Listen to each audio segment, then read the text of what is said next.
Alrighty then, we're going to go ahead and get started. Welcome everyone to our Interfraternity Council live Q&A session. My name is Bennett and I'm the Vice President of Recruitment Programming for the IFC. Today we're going to cover all things IFC, specifically focusing on who we are and ultimately how to join our community. So right now my primary job is just helping plan the recruitment process. And in this live Q&A, my partner Neo and I will provide some clarity and updates about summer and fall recruitment, along with frequently asked questions and any answers to your individual specific questions. Thank you, Bennett. What's good? I'm Neo, IFC Interfraternity Council's Vice President of Recruitment Marketing, and I help Bennett plan the IFC's recruitment process. Additionally, I'm also the guy that sends the emails out to you about upcoming recruitment events. And in this presentation, we're just gonna go over several announcements, which include how we're responding to COVID and how it's impacted our recruitment process. So for more information about our operations, please visit our website at oregonstate.edu/CFSL. It's going to be in the chat. And again, thank you. And we're glad to have some of your time today. Hello, everyone. Thank you so much for joining us tonight. My name is Kelsey Elam Guiding, and I serve as the coordinator in the CFSL. I'm one of 3 full-time staff members who love working and love getting to work with this community at Oregon State, and I'm joined by our other 2 staff members, so I'm going to go ahead and let them introduce themselves. All right. Thank you so much, Kelsey. And thanks so much to all of you for being here tonight. I think you'll really enjoy getting to hear about our IFC fraternities and what opportunities exist. My name is Leslie Schott-Dre, and I am the Associate Dean of Students and Director of for Fraternity and Sorority Life. And I'll turn it over to JP. Hello, everyone. So excited that you're here to join us. JP Peters, Associate Director of the Center for Fraternity and Sorority Life. I'm happy that you're tuning in. Hopefully this is a way for you to get connected to Oregon State. Pass it back over to Kelsey. Thank you so much. So I will be monitoring the chat throughout the session. So if you have any technical issues or need help, please pop in there and we can help get you sorted out. And then also I'll be monitoring our Q&A portion of tonight's presentation. So as questions come to mind throughout the presentation, feel free to use that Q&A feature down at the bottom bar of your screen to type in your questions, and then Bennett and Neo will answer them at the end of the presentation. So feel free to plug a question in there as it comes to you, and we will respond to it at the end of the presentation. So now I'm going to turn it over back to Bennett and Neo to take it away. All right, thank you very much, Kelsey. So first of all, I'm sure a question on a lot of your guys' mind is, what exactly is the Interfraternity Council, also known as the IFC? And well, we are the largest student group on campus and the fraternity-only governing body for the traditionally housed chapters on campus. We have 22 chapters, all recognized by the university, and you can find them listed in the CFSL Go Beavs, Go Greek publication that you can find on our website. Kelsey will link that chat in the future, or I'm sure you saw that. Our largest chapter has 130 members and our smallest chapter has 8. The average chapter size is about 50 men per chapter, and currently 16 of our 22 chapters are housed.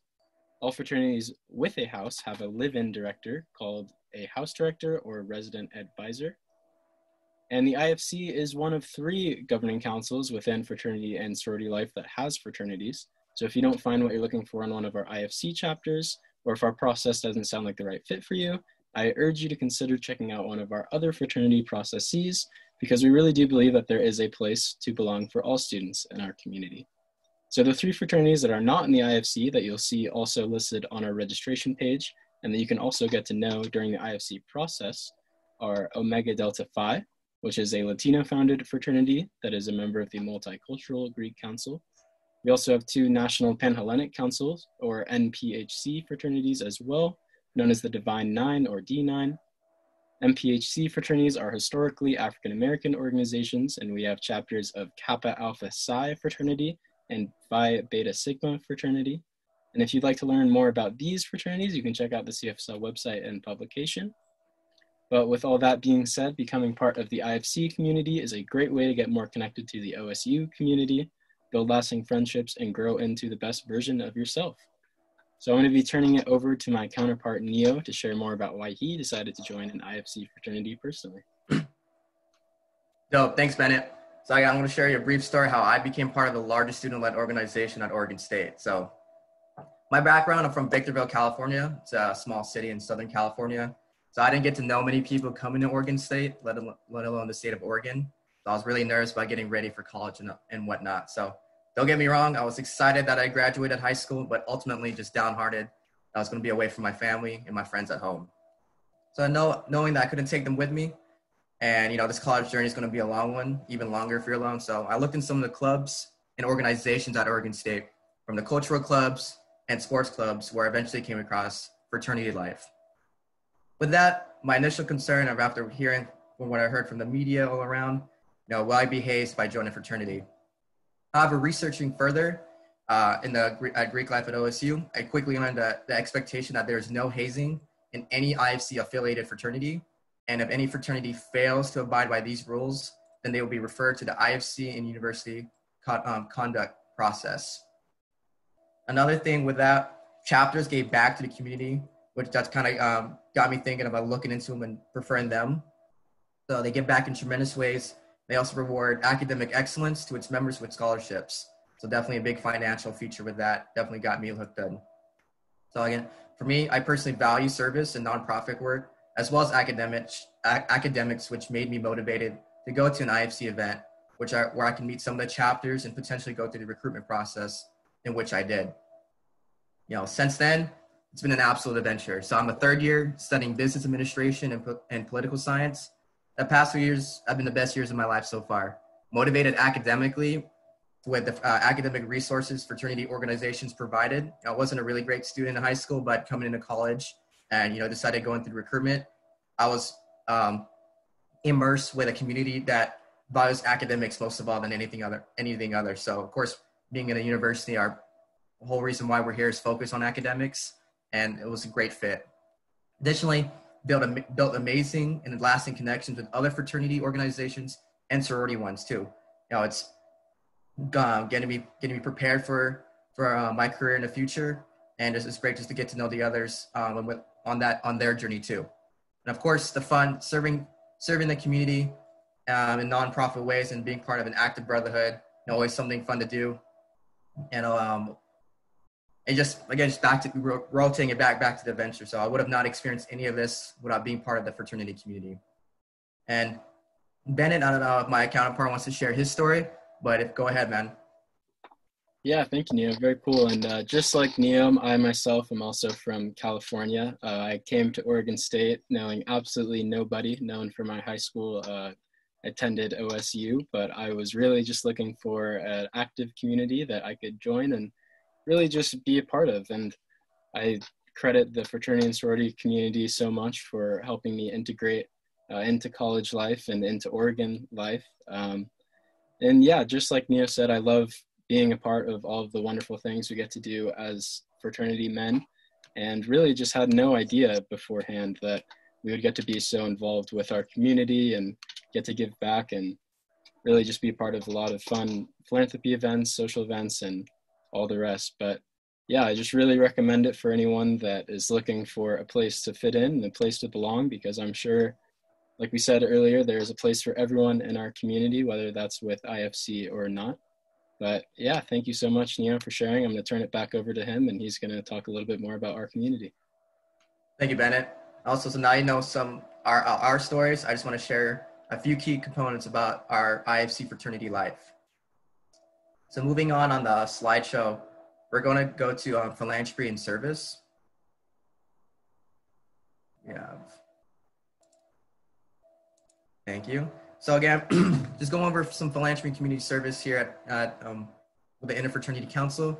So each of our chapters supports a local or national philanthropic organization by sponsoring events, volunteering, and or fundraising. These events are an integral part of our Greek community as they bring together members of all councils to unite for a greater cause. And additionally, chapters participate in various community service events, projects such as park cleanups and meal serving that takes place all over Corvallis. Moving on to the housing in the IFC. As previously mentioned, 16 of our 22 chapters are housed in the IFC, we find it very important to talk to you about what a house experience will look like. As some may not know, all of our house fraternities have a live-in house director, as Ben mentioned, and either a house mom or house dad that works to keep the house in order and is supportive of all the men living in the house. Each chapter's national organization manages if alcohol is permitted in chapter facilities. There are a number of chapters that are alcohol permitted, which means alcohol is allowed within the facility if you're 21 and over, or alcohol prohibited when alcohol is not allowed no matter what your age is. So be sure to check our Center for Fraternity and Sorority Life publication amenities chart for more information on that. And now, living in a chapter house is indeed a memorable experience that is usually cheaper than living in an off-campus apartment. So chapter and living requirements vary from 1 to 2 years. So it's best to check in with the chapters you're interested in, as they have different times. Most chapters, however, do not require to move in as your first year student, so that's very important. So you can still enjoy the dorm life if you do so. That was my experience. I joined in my first term when I was a freshman, but I wanted to enjoy the college dorm experience. So I lived in a room in Cawthorn with 2 of my roommates, also best friends.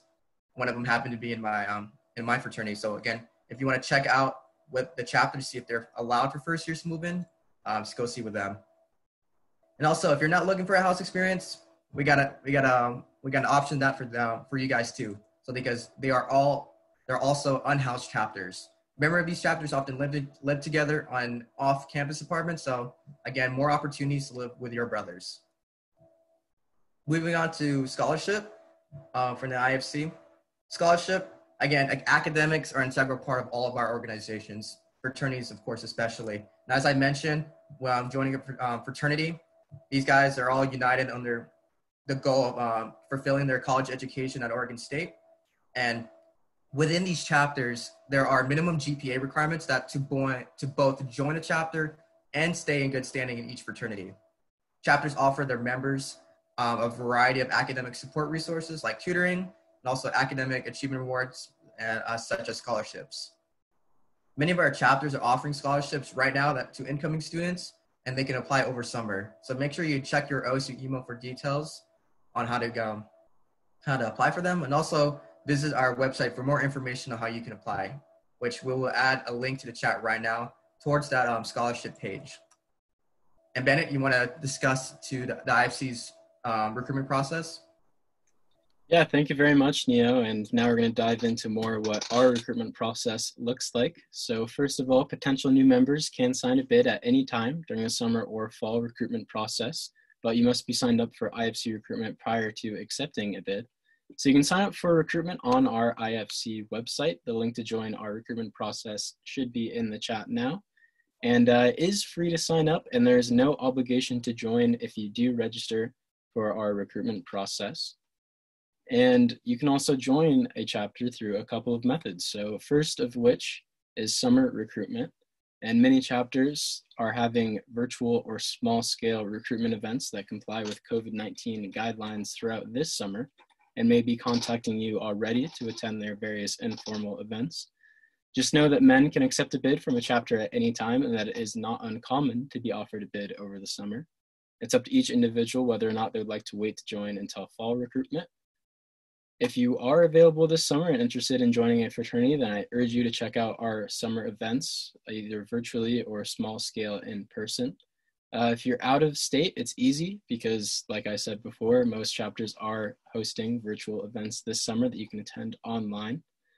The other option is our IFC fall recruitment process that will occur during the first week of classes. This is your chance to get to visit all of our 22 chapters and then narrow down the chapters that you wish to visit again. And again, this process is free, but you must register to participate. So please check out the link in chat to get registered. And like I mentioned earlier, because of the impacts of COVID-19, many IFC chapters are shifting their efforts towards hosting virtual events. All in-person IFC chapter hosted events will follow the most recent COVID guidelines given to us from our state and university, including the mandatory wearing of face coverings, individually pre-portioned food, reduced numbers of attendees, and proper social distancing spacing. As the fall nears, we will communicate with anyone registered about how this process will proceed, but be sure you get registered so you don't miss out on any important information. So outside of fall recruitment, IFC chapters do continue to hold informal recruitment events throughout the year. So if you don't find what you're looking for at first in summer or fall recruitment, there is always a chance to get to know our chapters throughout the year. Just remember that IFC recruitment events are all subject to change due to uncertainties surrounding COVID-19. So please, like we said, get registered and be checking our website for the most up-to-date information. So thank you all for listening to that brief presentation on our community. We hope you have a more informed perspective of our community and are excited to meet all of our chapters. Before we get to your live questions, which Kelsey will help us all with, I'm going to answer a few frequently asked questions that we get about the IFC. The first of which is, what are the best chapters? And the answer to this is obviously quite subjective. We have 22 great chapters for you to join, and before selecting a chapter to join, you should check out their profile, meet some of their members, find out the right fit for you. Obviously, some chapters are meant for some people, some are better for others. So we really just recommend that you go and meet the guys, just find out what their values are, and really just find the best fit for you. So now I'm gonna turn it over to Neo for another frequently asked question. Neo. Thank you, Bennett. Another question that's asked among all of you is, what are the costs of joining a chapter? With that, the Greek experience is an investment in your future. So the leadership skills, academic assistance, and friendships will benefit you beyond their college days. So perception that fraternities and sororities are only an option for the rich students is widespread and false. So Greek organizations are quite affordable, and fees go to services that will positively impact you. To assist members, chapters may offer scholarships and grants, as I mentioned before. And again, the costs of joining will vary from chapter to chapter. There are three kinds of costs. One-time costs, which means new member and tuition fees, new member and initiation fees. The second one is recurring costs of membership dues, room and board. And lastly, the special costs will be like t-shirts, social functions, etc. You gotta ask various chapters specific questions on each area, and you may also refer to the financial information section of our website for more information on the various fraternities and sororities. We encourage you all interested students to ask for financial information prior to joining. And next one, Bennett, you want to take that next question? Yeah, so the next question is about hazing and student deaths that you may be seeing on national media. And the question is this happening at OSU? And very fortunately for us, students have been actively working on hazing prevention and peer accountability on campus. OSU students recently revised their risk management policies and adopted them as a community. We've had chapters closed due to hazing activities, and OSU does not tolerate nor condone this behavior. Again, there is no hazing allowed in an IFC-affiliated fraternity. If any IFC fraternity fails to abide by these rules, then they will be referred to the IFC and University Conduct Process. Incidents of hazing should be reported to the Center for Fraternity and Sorority Life or Student Conduct and Community Standards. And Neo, you want to take that last one? Definitely.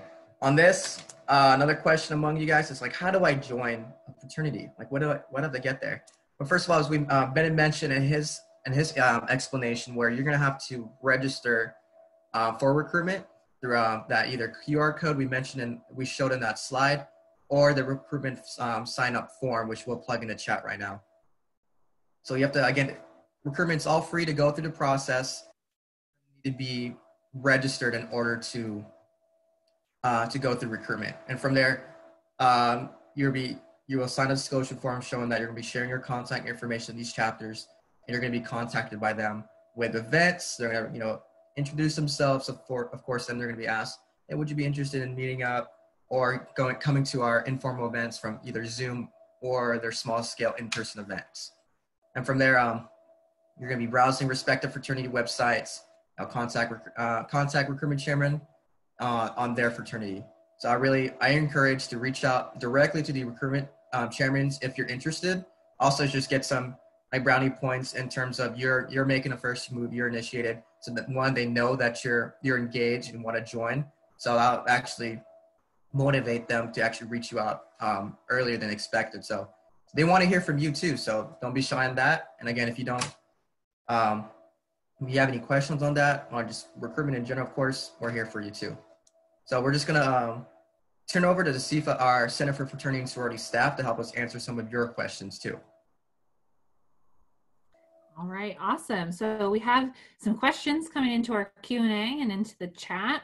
So the first one is that they received a bid 2 weeks ago and signed it. So does that mean that they'll be a part of that fraternity and will be going through a new member process or pledging with them this fall? And then as a second part to that question, this isn't a part of their question, but just for clarification, once you sign a bid card, is that it? Can you not change your mind? So first off, I've signed a bid card. Does that mean that I'm going to be part of that fraternity? And then B, what if I change my mind? Yeah, thank you so much for asking that question. That's a great question. I'm glad to hear you've already been a part of our process and already have received a bid. That's great. But yeah, so currently, if you were to keep that signed bid until the fall starts, you would be a part of that fraternity. You would go through their new member process, which does differ from fraternity to fraternity. But yeah, so if you do sign your bid, that means that you have accepted it. You are now a new member or potential new member in that fraternity. But you can change your mind. You do have until the new member process starts to make a change and check out other chapters. So we encourage you to do that if you feel that that's right for you. But yeah, currently you are all lined up to be a new member, an associate member at that fraternity. Yep, Bennett, I'd like to add on that. So if you decide to have second thoughts, again, reiterating Bennett, you can now consider part of their chapter. You're going to be considered, as a pledge, which, you're not yet a member yet. You have to go through initiation, which will occur after your new member process, depending on the different new member educations process in different fraternities. But with that, if you decide to have second thoughts, or you do have second thoughts, which is completely fine, I would recommend reaching out to the recruitment chairman who issued you your bid and letting them know prior, before they start making arrangements for education. They're going to start purchasing education materials and to prepare for the fall new membership process. So earlier the better. If you tell them a little later, they're going to be a little hurt, but they'll understand. But it's just more on the logistics. They need to know as early as possible with that. But again, this is your process, whatever. If you decide to have that, no worries. And I just hope that if you decide to keep looking into fraternities, go right ahead. Well, you actually let me know. So if you want to keep up to date, if you're still interested in going through recruitment, you'll still be marked on the campus director's site with the registration, as you're able to be freely,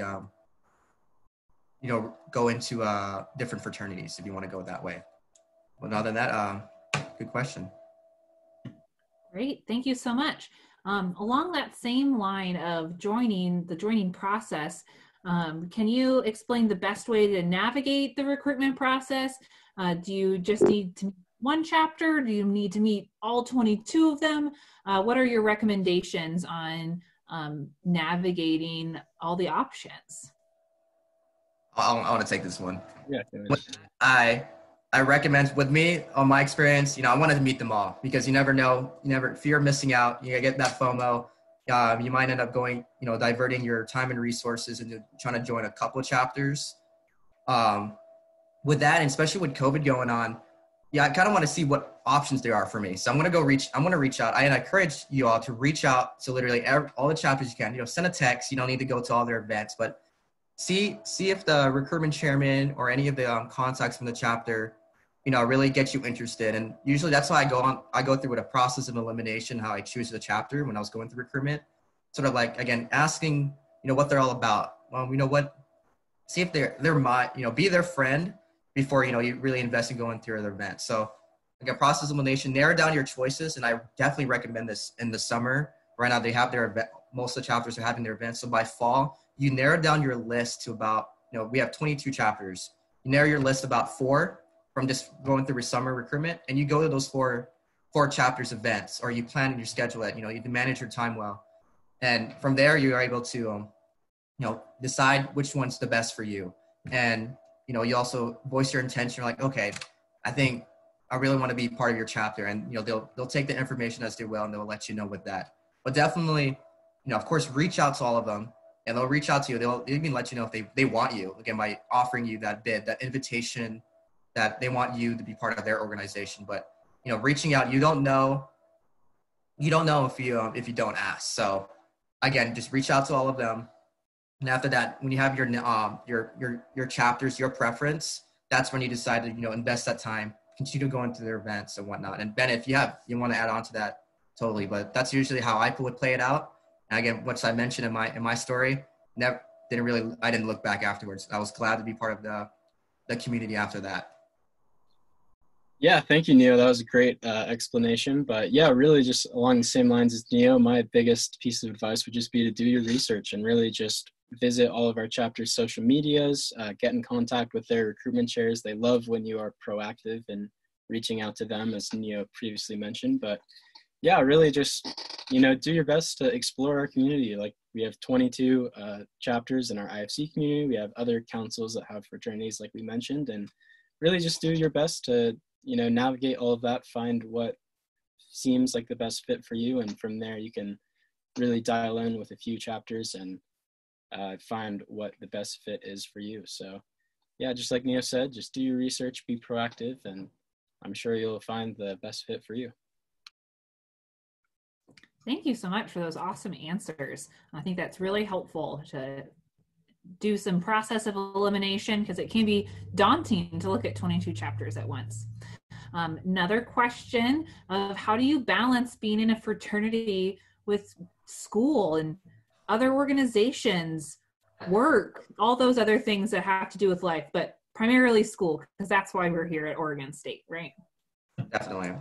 Well, I want to take the lead on this one, Bennett. I'm sorry, but I'm just really excited to answer all of your questions. So with this, definitely going in my third year and just learning, and ever since I became a freshman, I was already in the fraternity process, and I had to look into balancing all these different balls. So I'm like, I want to use an analogy with going into college. You have all your commitments. Think of that as a tennis ball or a baseball or a bowling ball. With that, school, that's a bowling ball itself. So you're trying to juggle all these things, and the best I can offer you guys, my advice will be just the time management.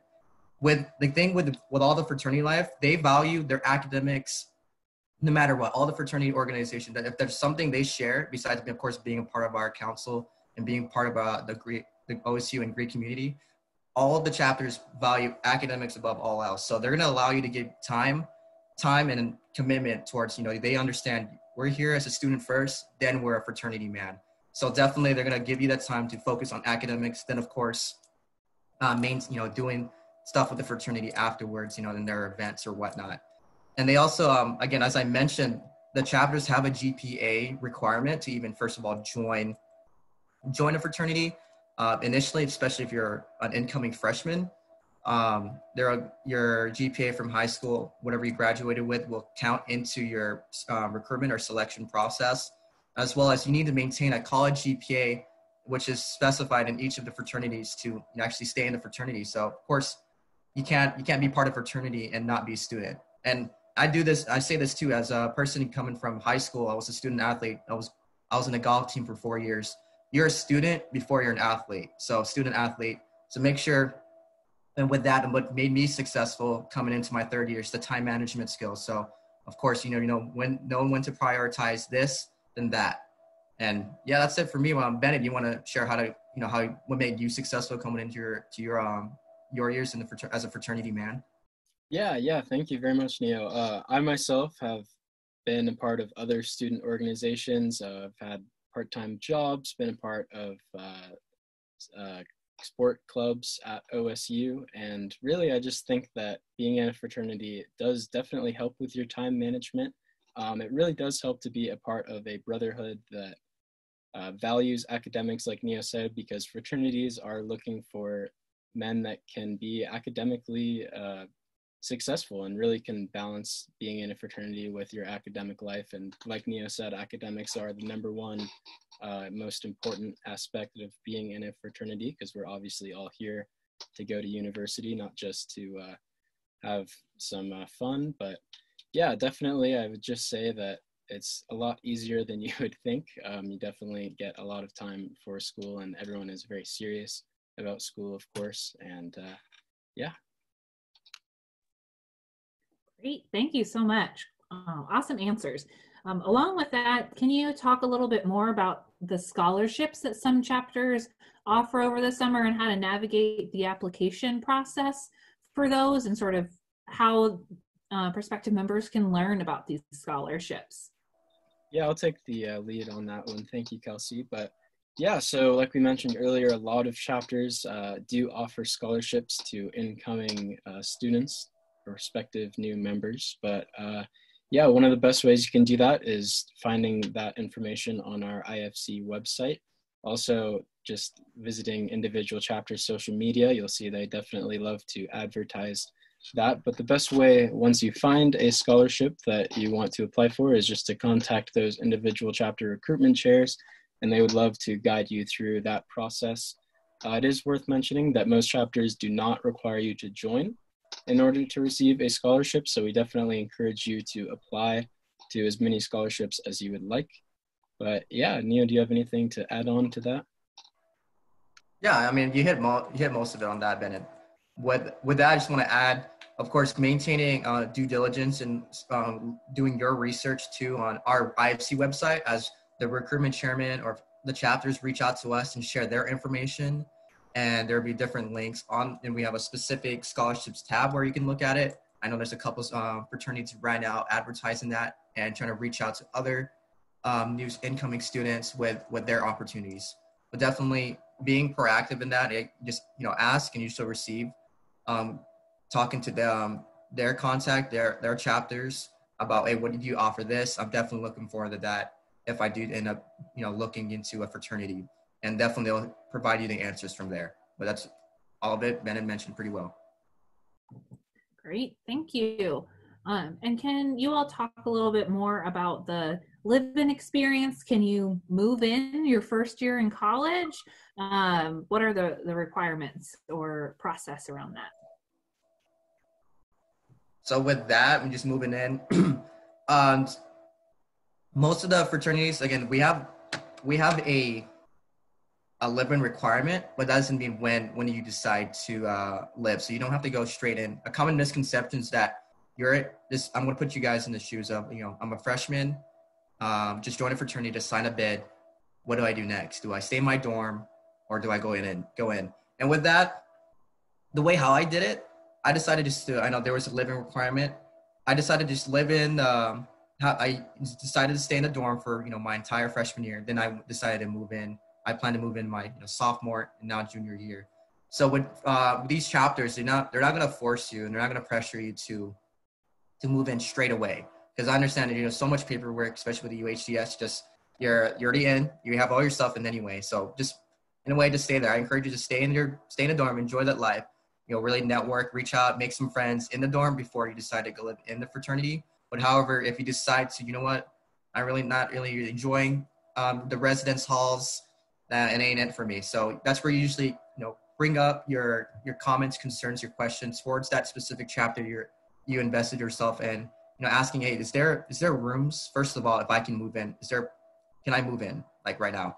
And usually it will give you your answer and tell you the plan, and you move on from there. It's all about really reaching out to these chapters and asking them these questions too. Like, we can't talk for the rest of the chapters, because again, it varies.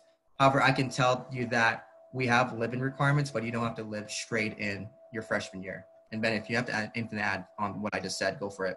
Yeah, thank you, Neo. So just to add on a little bit, so it is mostly common for freshmen to not live in their fraternity. Most freshmen do choose to live in the residence halls. However, we do have a few fraternities that are a part of our affiliated housing program at OSU, which does allow students to cancel their dorm contract, the residence hall contracts, and move into the fraternity as a freshman. that is a very appealing option for many folks because it is normally it is definitely cheaper to live in the average fraternity house than to live in the residence halls. But yeah, I would say in general, my experience living in a fraternity house has been great. I chose to live in a dry fraternity house because I thought that that was the best living situation for me, but you can definitely make that decision for yourself. But yeah, I definitely love living in my fraternity and definitely recommend it to any incoming students. Great, thank you so much.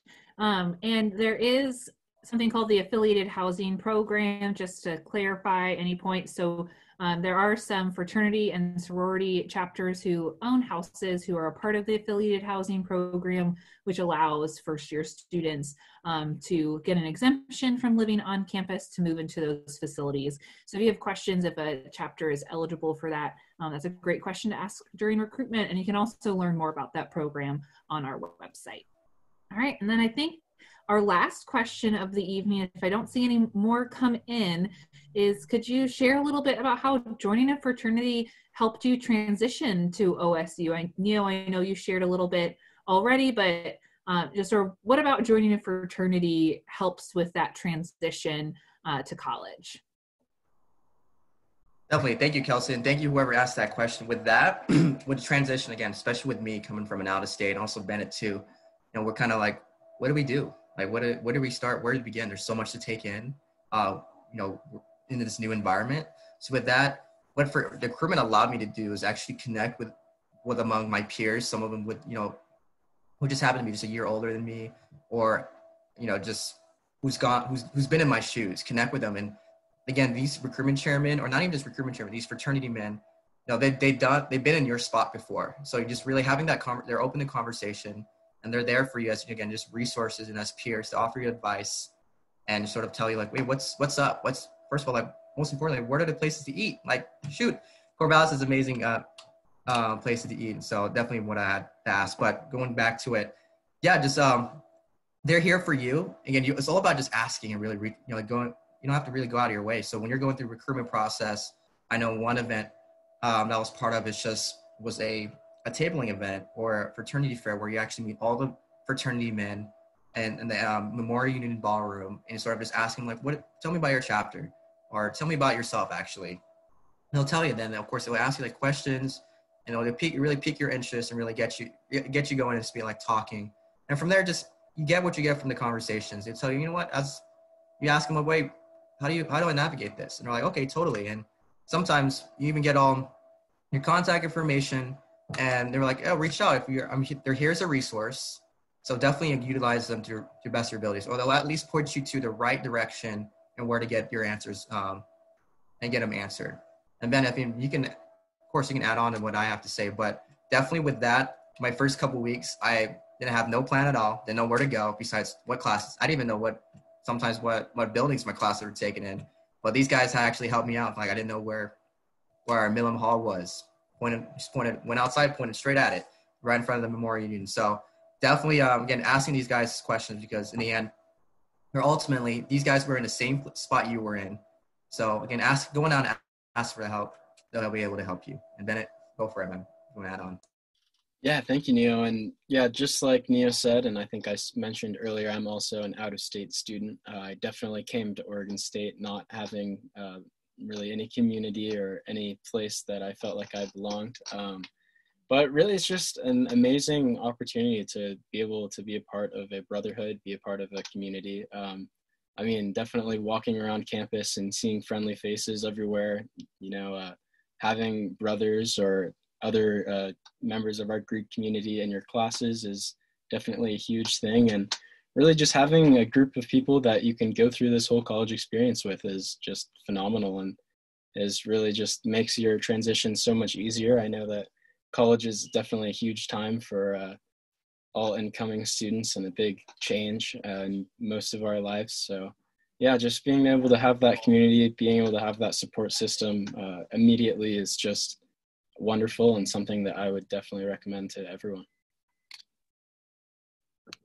Awesome. Thank you both so much for sharing. And I think that is all our questions for this evening. So I'm going to turn it back to the two of you to wrap this up.